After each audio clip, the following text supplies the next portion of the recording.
So you give a lot of advice, being a consultant in this industry. What's the best advice that you've ever received? And why do you think that was the case? The best advice I've ever received. Whew.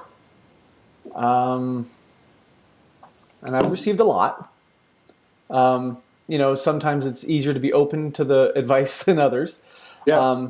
I think the advice that I've gotten kind of over and over again from different people is to trust in myself and to sort of be myself. And I think when I look at what I'm currently doing in my role of trying to help other people, and speaking and being involved with the attractions industry, those are all really extensions of who I think I am, at least.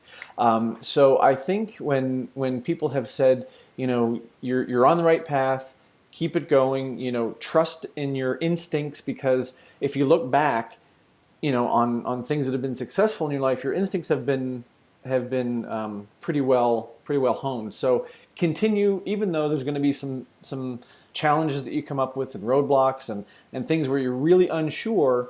If you kind of stick to your guns of who you are, don't stray away from what it is that you are passionate about.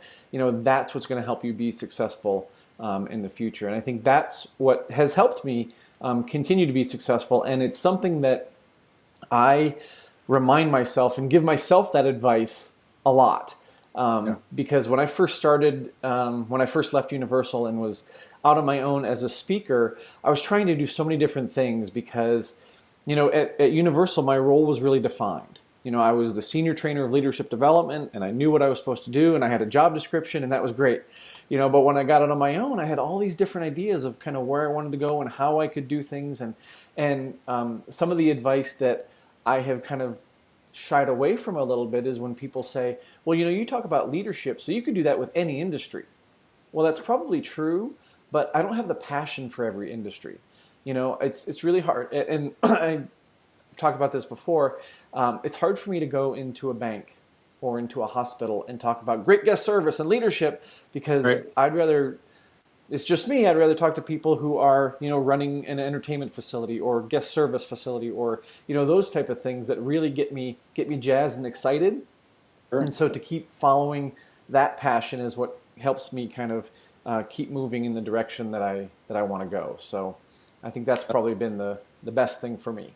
Yeah, that's great. That's you learn that's one of the hardest things to do too, is not just let your job description define you, and it's easy to do that sometimes. Say, I guess I'm just this title, and so that's what I do. So being yourself and having that individuality, that's great, man. So. Yeah.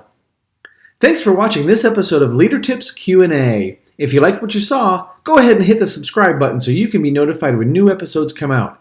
If you have a question for me, or if you'd have a question that you'd like to see addressed on a future episode, go ahead and put it in the comments. Thanks for watching.